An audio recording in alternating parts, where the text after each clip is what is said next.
Hello hi नमस्ते। मेरा नाम है आकांक्षा सिंह और मैं भी आप लोगों की तरह एग्जाम्स की तैयारी करती हूँ। अभी की जैसे मैंने एक सीरीज शुरू की है कि मड्डी triple S B P R T के लास्ट 25 डेज में हम साथ में पढ़ेंगे और हम उसका अपडेट देंगे। तो उसी के रिगार्डिंग ये डे 4 है और आज डे 4 का अपडेट ये है कि कल मैंने आप लोगों से ये बोला था कि मैं वो एनआईवीएस समरी वाली बुक मैंने ऑर्डर की थी, वो कल डिलीवर हो गई थी, तो मैं उसका बताऊंगी और गार्गी मैम की जो 82 घंटे की क्लासेस है मैं उसके बारे में आपको बताऊंगी कि कैसे है, क्या है और कितना वर्थ है दोनों का अगर कंपेयर करेंगे, या कि अभी के लिए क्या बेस्ट अप्रोच है अगर हम अन्य एनआईवीएस नहीं पढ़ा है, लाइक मी, अगर आपने भी अभी तक नहीं पढ़ा है तो अभी तो फिलहाल तो कल का दिन मेरा बहुत प्रोडक्टिव तो नहीं बोलेंगे, मतलब डे 4 बहुत प्रोडक्टिव नहीं रहा, लेकिन मैंने जितनी चीज़ें बोली है somehow I manage to do it. तो मैं अभी आपको उस बारे में बात करेंगे। पहली बात तो हम बुक पे आते हैं। बुक का ये है कि आपको बुक लेने की, अगर मैं एक लाइन में ये चीज़ बोलूँगी तो आपको बुक लेने की कोई ज़रूरत नहीं है भाई। आप उस बुक को बिल्कुल मत लो, क्योंकि अभी का ये है कि एक बार, एक तो आपके पास सिर्फ गिन के 20 दिन बचे हैं, वो बुक इतनी मोटी सी है। अगर और दूसरी ये है कि अभी फिर आप लोग बोलेंगे कि आप तो उसके पेज के ही पीछे पढ़िए, लेकिन कहने की बात ये है कि बेवकूफ़ नहीं बनाना चाहिए बच्चों को। इतनी मोटी बुक बना के आपको उसको बाइलिंगुअल बनाने की कोई आवश्यकता नहीं है। अगर सिंपल सी बात है, अगर जिसको हिंदी में चाहिए वो हिंदी में ले लेता है, जिसको इंग्लिश में चाहिए जिसके, अगर आप बाइलिंगुअल बना भी रहे हो तो इसके बहुत से तरीके हैं बनाने के। अननेसेसरी एक एक लाइन को, एक एक वर्ड को हिंदी इंग्लिश देने की जरूरत नहीं पड़ती है। इतना हर बच्चा समझदार है, इंग्लिश का पेपर देता है, उसको चीज़ें समझ में आती हैं। और उसमें कंटेंट नाम का केवल 50% है, 50 भी नहीं बोलेंगे हम तो, उसको 40% ही बोलेंगे, क्योंकि उससे ज़्यादा सीडीपी की नोट्स अच्छी मैंने अभी 3 दिन में बना के दी है, बनाई है अपने नोट्स में। अगर मैं उससे उससे कंपेयर करूँ तो उससे बेहतर कंटेंट मैंने अपनी खुद की बुक में लिखा हुआ है। सीडीपी की मैं बात कर रही हूँ, एनआईवीएस अभी मैंने पढ़ा नहीं है। एनआईवीएस भी मैंने उसमें देखा तो वह जैसे वन लाइनर है पूरी, वो अननेसेसरी, उसमें इतने खाली पेज पड़े हैं, इतना साइड में पेज पड़ा हुआ है। मतलब अभी तो पहली बात तो ये कि वो बुक लेने की कोई आवश्यकता नहीं है। उस बुक का अगर आपको देखना ही, आपने सोच ही रखा है कि नहीं मुझे एक बार देखना है या रिवाइज करना है, या मैंने कहीं से पढ़ा है, या मुझे उसको थोड़ा बहुत देख लेते हैं क्योंकि बड़ा नाम है, बहुत ऐसे बड़े बड़े नाम हैं जिन लोग बेवकूफ़ बनाते हैं, तो आपके पास जो है, आप उसकी अलग अलग चैनल पे उसकी पीडीएफ पड़ी हुई है। मैं उन चैनल्स का नाम तो नहीं ले सकती, लेकिन अलग अलग चैनल्स पे उनकी पीडीएफ पड़ी हुई है, आप वहाँ पे जाके उसको देख सकते हो। कहीं ये ना लगे आपको कि मैंने मिस कर दिया, कल को टीचर बोले कि सब मेरे से ही आया था। ठीक है, अब हम बात आते हैं कि उस गार्गी मैम के प्ले वीडियो पे और उनके उनकी बातें। तो भाई इतना फ्री में इतना बेहतरीन कंटेंट कोई नहीं दे पाएगा। जैसा कि नीचे लोगों ने कमेंट भी किया है कि मैडम आपने तो दुकानें बंद कर दी हैं, तो भाई hats off to the channel and the ma'am की, इतना उन्होंने अच्छा पढ़ाया और सारी चीज़ों को फ्री में दिया है।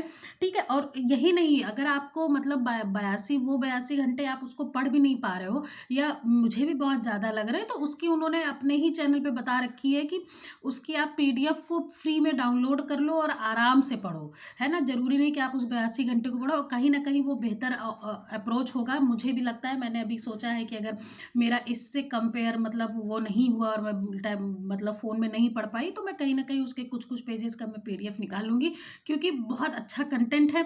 दूसरा ये है कि फ्री में है, और ये है कि उन्होंने मतलब अगर उनकी पीडीएफ भी है तो उसमें उन्होंने कोई भी फालतू चीज़ें ऐड ऑन नहीं की, कुछ एकदम अच्छे से कम वे में वो चीज़ें हैं। तो वो पीडीएफ भी उनके खुद के ऐप पे भी है अवेलेबल, आप वहाँ से भी डाउनलोड कर सकते हो। कई सारे चैनल्स में लोगों ने एक दूसरे को शेयर किया है, तो आप वहाँ से करके कुल मिल करके आप वहाँ से पढ़ सकते हो। कुल मिला के बात इतनी सी है कि टाइम बहुत कम है, तो हमको बेवकूफ़ नहीं बनना है, या मतलब ये है कि हमको मिसगाइड नहीं होना है अभी।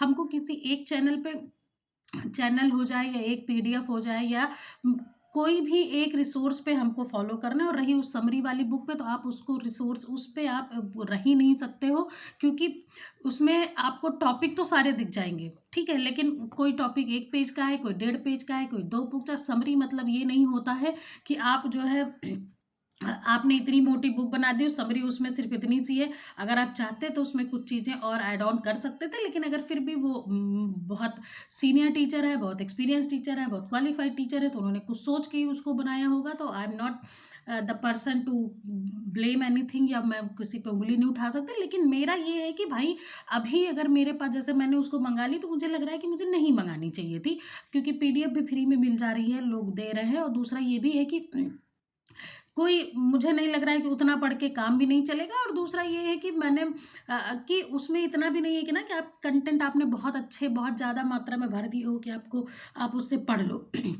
समरी भी अलग-अलग तरीके से लिखी जाती है, ठीक है? तो बुक का रिव्यू ये रहा और दूसरा क्लास का रिव्यू ये रहा, आप क्लास वहाँ से कर सकते हो। बाकी मैथ्स हो गई, मैथ और रीज़निंग आपको पढ़नी है, तो मैंने हमेशा से एक ही टीचर को बताया कि maths by area, maths by RN. Kumar भी लिख दोगे।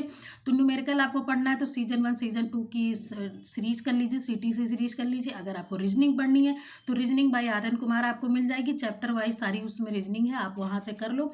और उनकी सीटीसीसी भी है, सीटीसी भी है रीजनिंग की, वो 12 लेक्चर कर लोगे तो आपकी पूरी रिवाइज रीजनिंग हो जाएगी। और how to solve in minimum to minimum time, आप उनसे ये चीज़ तो पक्का सीख जाओगे। तो ये चीज़ सीखने के लिए आपको वो सीटीसी की नॉर्मल मैथ वाली सीरीज और रीजनिंग वाली सीरीज अगर आप कर लेते हो, पहले तो अगर रीजनिंग पढ़ी है तो ठीक है, नहीं पढ़ी है तो पहले उनसे चैप्टर वाइज पढ़ लो। एक एक घंटे एक चैप्टर पे एक ही घंटे का है और बहुत पॉइंट वाली चीज़ें ही डी ट्रिपल एस भी पूछता है। कल मैं इस चीज़ पे वीडियो बना दूँगी कि मैथ्स में, जीके में और रीज़निंग में ये कौन-कौन से पोर्शन हैं जो आपको करने हैं, जो रिपीटेड हैं, या बहुत सारे लोगों की चीज़ें पता है, बहुत सारे चैनल वालों ने इसको बताया है। तो आप जो है वही रिपीटेड चीज़ें करिए। और सबसे ये बात है कि आप हमें जो है कम टाइम में करना है, क्योंकि इस पेपर का सबसे चैलेंजिंग ये है कि हमको बहुत कम टाइम में ये चीज़ें अटेम्प्ट करनी है। तो आप उसके लिए उनकी सीटीसी रीजनिंग और सीटीसी न्यूमेरिकल एनालिसिस ज़रूर देखो, क्योंकि वो एसएससी के टीचर है, तो आपको how to approach minimum time in of a question वो आपको बहुत अच्छे से समझा देंगे। तो मैथ रीजनिंग की बात ये हो गई और एनआईवीएस का ये रहा। और मैं जहाँ तक है, मैं वही कोशिश करूँगी कि मैं ज़्यादा लेक्चर उनका 82 घंटे वाला कर नहीं पाऊँगी, तो अब पीडीएफ मिल गई है तो मैं वो ज़्यादा प्रेफ़र करूँगी पीडीएफ से। बुक का एक वही किसी ने इसको कमेंट भी किया था कि मैम वो बुक सिर्फ़ आप रिवाइज़ करने के लिए, तो वो वही है कि आप एग्ज़ाम के 2 दिन पहले जो लोग ऐसे पन्ना पलटते हैं, तो आप उसमें आप वो बुक सिर्फ़ उतनी ही है ना? तो ये पूरा एग्ज़ाम का रिव्यू रहा। और सबसे सही दूसरी बात ये है कि डी ट्रिपल एसबी का जो एग्ज़ाम है वो सबसे चैलेंजिंग टाइम को लेके है, स्पीड को लेके। और दूसरा इसमें एक जो सबसे चीज़ है वो लॉकिंग का सिस्टम है। लॉकिंग का सिस्टम मतलब आप जिन्होंने देख लिया होगा सबको पता है कि अगर आपने मान लो सेक्शन ए रीजनिंग कर लिया, आप रीजनिंग पे हो, तो और आपने 2-3 क्वेश्चन जीके में छोड़ दिया कि बाद में देखेंगे, तो इसमें बाद में देखने वाला क्वेश्चन नहीं है। आप उसको सबमिट करके अगर आगे बढ़ गए तो फिर आगे बढ़ गए, आपको वो लॉक हो जाता है, आप उसको बैक नहीं कर सकते। तो ये जो माइंडसेट है, ये जो चीज़ें हैं इसको आपको करनी पड़ेंगी। इसके लिए आप मॉक दीजिए, जितना हो सके उतना मॉक दीजिए, जितना हो सके उतना पीवाईक्यू दीजिए। ये सब चीज़ें आप अलग-अलग प्लेटफ़ॉर्म भी देख सकते हो, आपको जो समझ में आए। लेकिन अभी जैसे टेक्स्ट बुक पे सेल भी चल रही है, आप टेक्स्ट बुक ले लोगे तो आपके पास सब कुछ एक प्लेटफ़ॉर्म पे 300 साढ़े 300 में 1 साल के लिए वैलिड मिल जाता है। ये एग्ज़ाम हो या अदर एग्ज़ाम हो, आपके वो सबके काम आएगा। और कहीं न कहीं पेपर पे मतलब ऑफ़लाइन देने से अच्छा है कि ऑनलाइन पेपर है, तो आप ऑनलाइन की ही प्रैक्टिस ज़्यादा करो कि स्क्रीन में क्वेश्चन कैसे पढ़ना है, कैसे अटेम्प्ट करना है, कैसे उसको करनी है। तो ये रहा डे 4 की समरी। और जो भी है आगे कल कल का अपडेट कल को दिया जाएगा। और आप लोग भी पढ़िएगा, बताइएगा कि आपके बेस्ट अप्रोच क्या है, मॉक दे रहे हो कि नहीं दे रहे हो। जैसे कल संडे है और कल मैंने बोला है कि एक मॉक देना है, तो वो देना है। मैं ग्रुप में भी टेलीग्राम पे मैं भेज दूँगी कि ये वाला देते हैं, क्योंकि फिर एक कंपैरिज़न कर सकते हैं हम लोग एक-दूसरे का। और thank you guys for watching and thank you for being there. और थैंक यू।